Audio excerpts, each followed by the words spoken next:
kê lu nhớ trâu hậu xìa tàu lu chỉ tàu có yua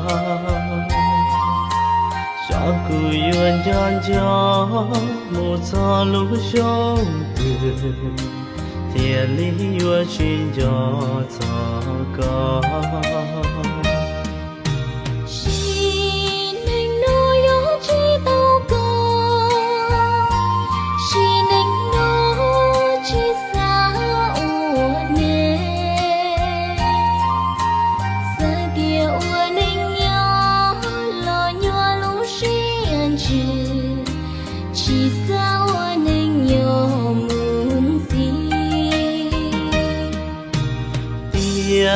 ninh nói ở truy tao có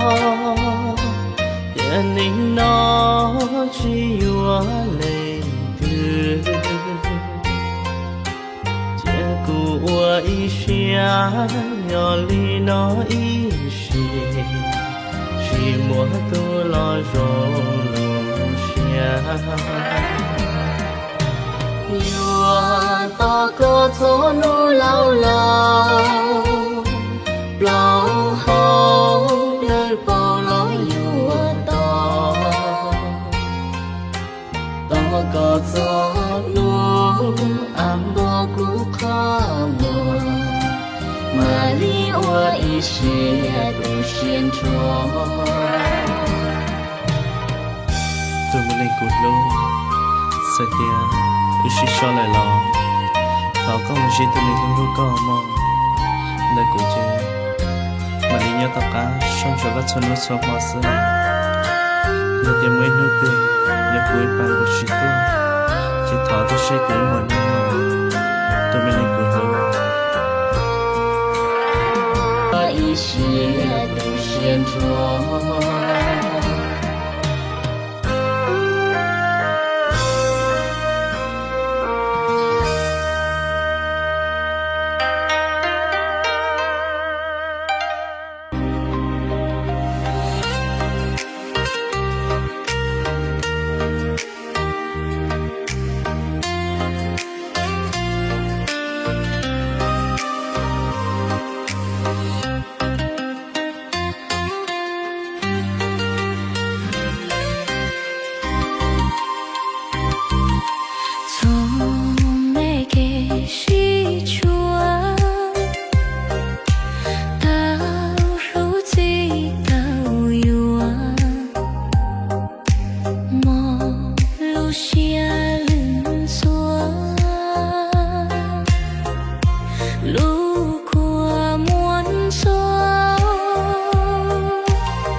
Lucia, your mom,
一心高照，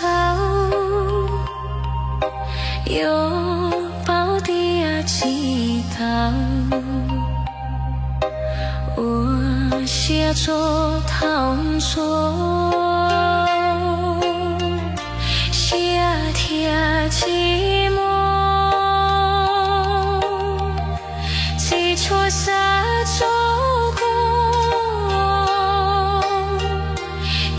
chỉ lưu lũ tơ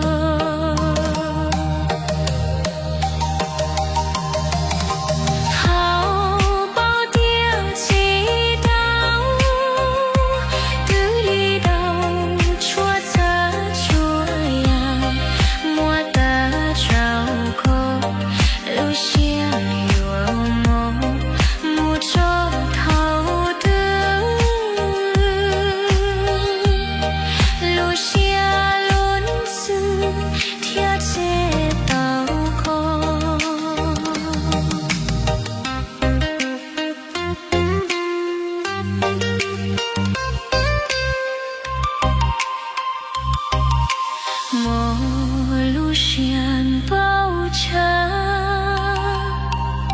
lo chỉ đâu có chỗ cả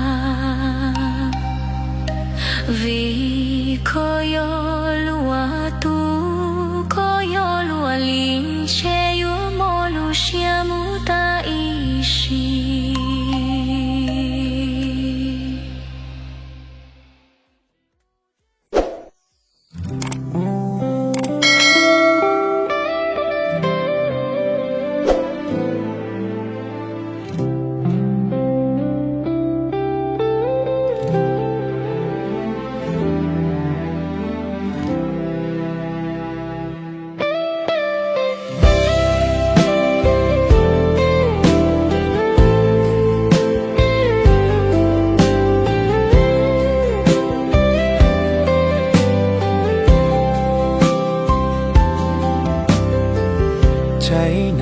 trái chi mong nghĩ sang thu chín chú lỡ mùa chi hu ua lu ninh nhô qua xa gì lu xa qua đi dễ na chỉ nhô to cao nhô ý lên chua ý sang thu chín chú lu mùa na chi hu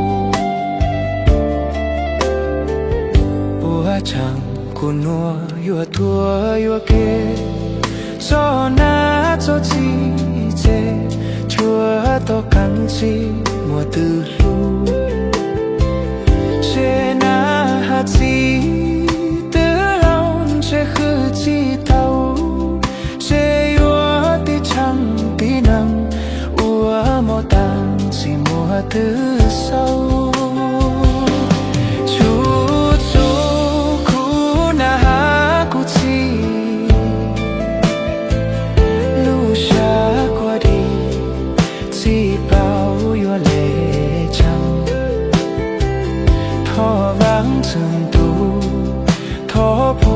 có chú kê lu cho cô mong bố cô na hà cô chỉ đùa hi gian chi tuần dù loa nhỏ trao đi sáng tu che mê yon chung chu cu ua mô tăng chi mùa từ lu che ua to to sai cu của son tơ lu bao ta mê lâu lâu lờ khứ chỉ thao chỉ mùa từ lu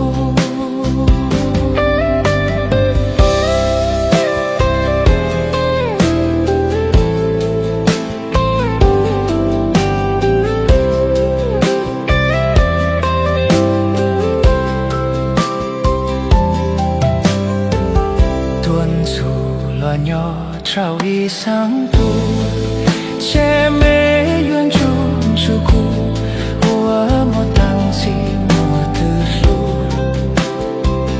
che ua to to sai cu qua sông tơ lu bao ta mê lâu lâu lờ khứ chi thao chi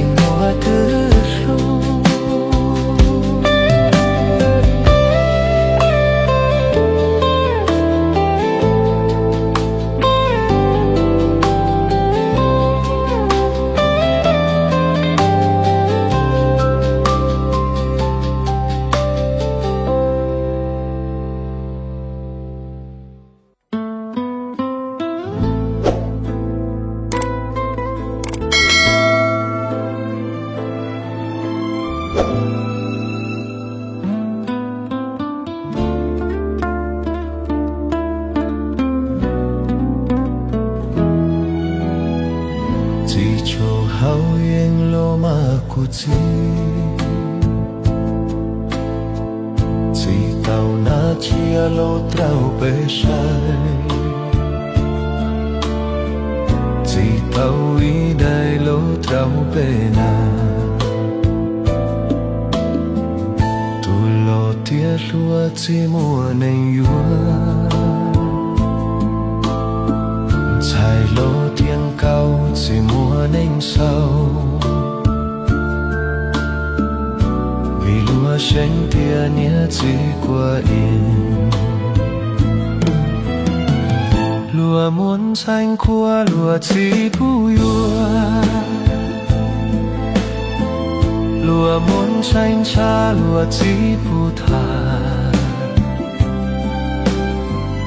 nhớ chỉ qua yên sẽ lúa tung cánh mù giống ý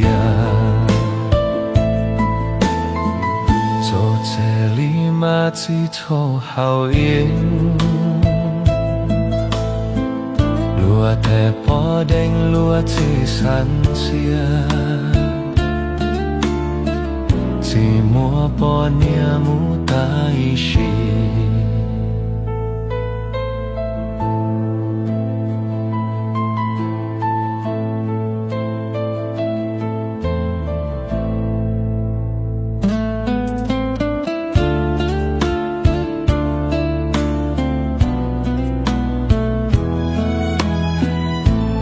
muốn tranh qua lúa chỉ bùi lúa muốn tranh cha lúa chỉ bù thàn nia chỉ qua anh sẽ lúa tung cánh mùa giống ý cho trẻ lý mà chỉ cho hậu yên bỏ đành lúa chỉ sẵn chia chỉ mua bỏ nhà mu tai shi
chia sẻ tiếng trái lũ tia tia si cho lũ nó hó khía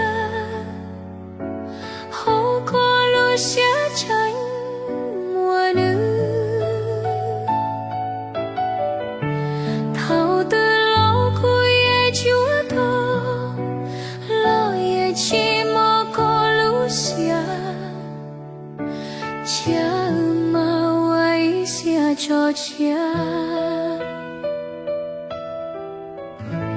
chờ cô lũ che trọ cùng nhau lo cô lũ xia từ mũ lần cô ye chỉ chim trao cô kia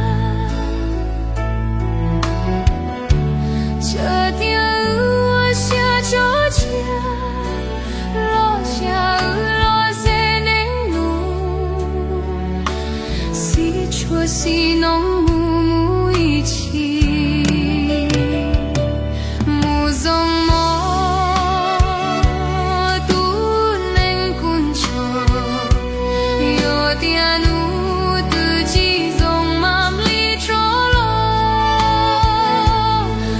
chẳng nhớ đó có sự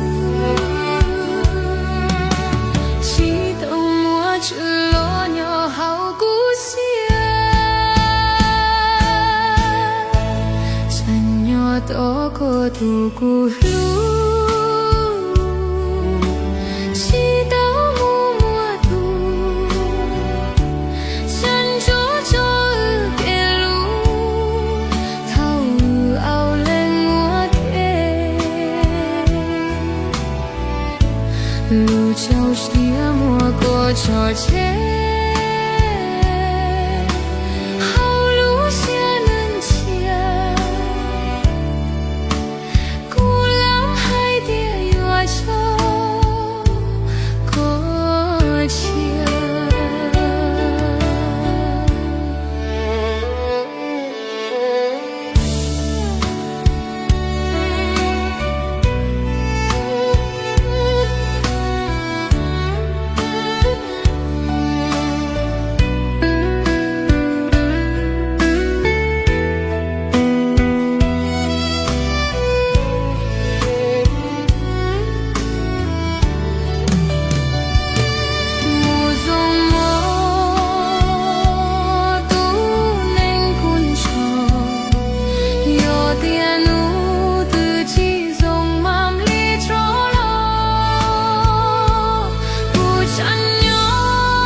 多个渡过路，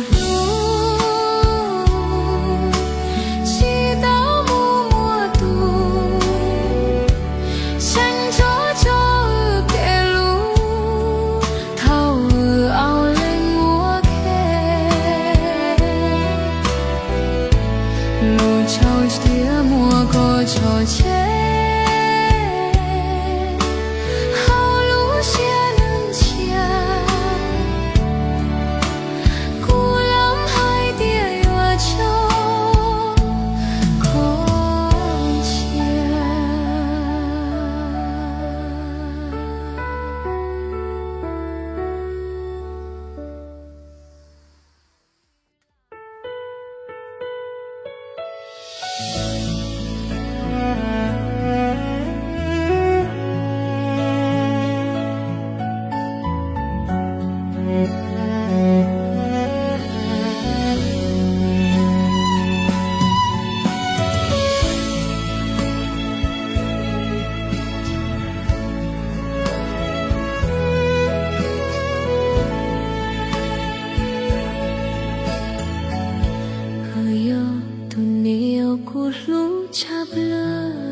có yêu tu sơ trái hao cô xia sa chi cho tiếng cô lu xia li hiền thao cơ yêu khen mùa cụ cho chia chỉ lu chỉ kia bùa thao chiến sâu chia cũ lu có lo dấu tâm nào ghi cũ lu gió ya tăng đầu lo khó cũ lu có cơ cũ lu xia nu no có mu lu đua tu chia có bùa có nia nữ trao cùng xia mô cũ lu xia ô lúa li no lo có cho tu chỉ po mua ý nu có yuan cho cu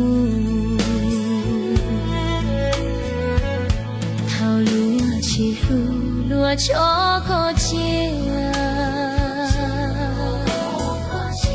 thao mô có chia có mang bao tiền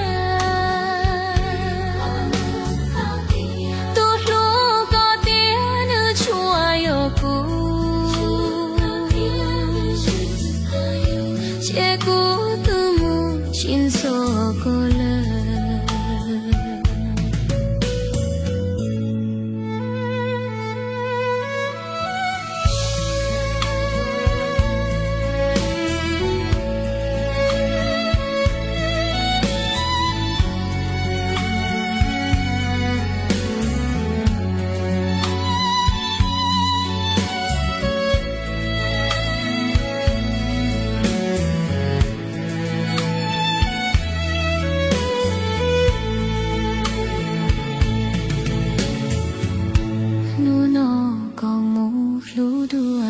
chia cô bùa cô nia nữ cháu con chia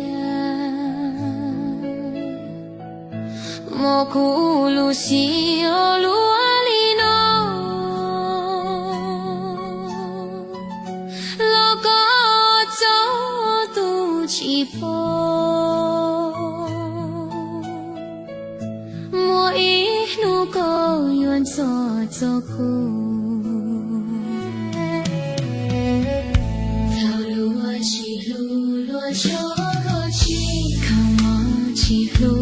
lúa cho có chi không mang bao tiền tu lúa có tiền nữ chúa yêu cô tiền lúa chín số có lúa che cô tu mù chín số có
Chào mừng mọi người đến với video tiếp theo của mình.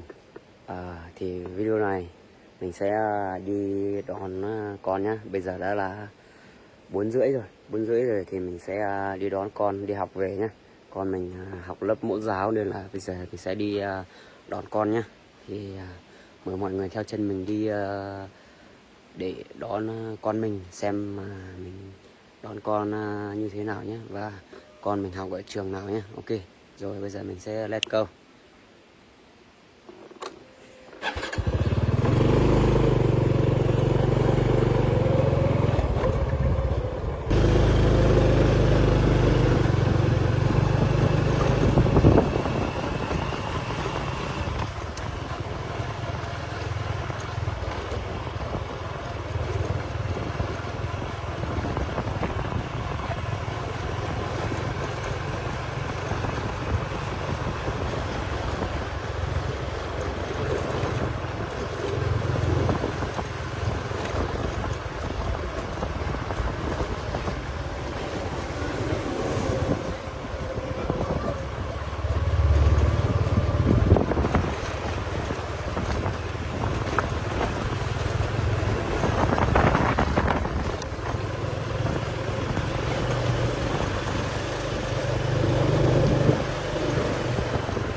Ok, bây giờ mình đã đến trường rồi nhé. Thì bây giờ mình sẽ đi đón con nhé.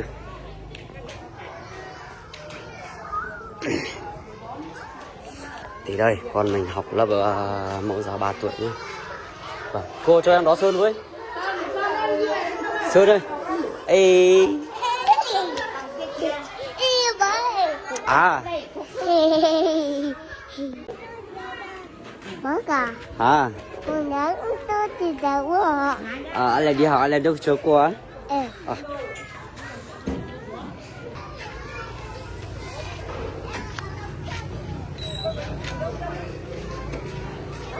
Có số nó bỏ ra. Cây à? Đi.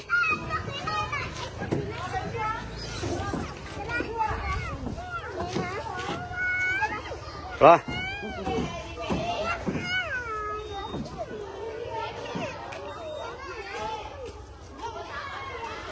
Rồi, đi về.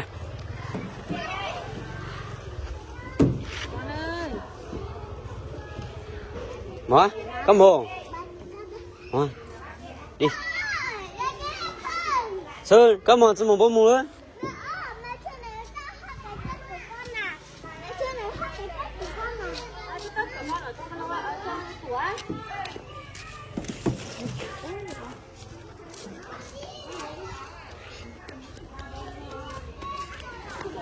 Ok, thì bây giờ mình là đón được con mình rồi. Bây giờ mình sẽ đi về nhá.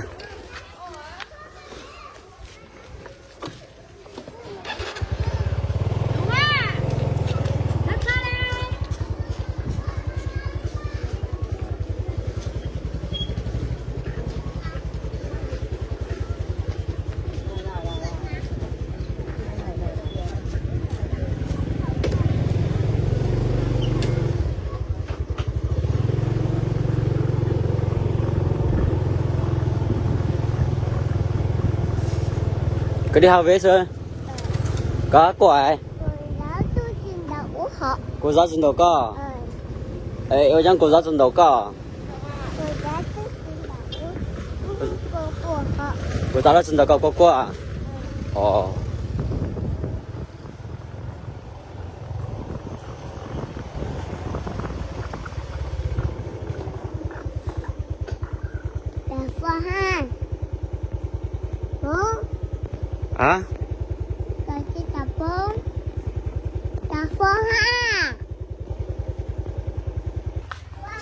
Ok, vậy là mình cũng đã đưa con đi học về và cũng xin phép hết kết thúc video ở đây.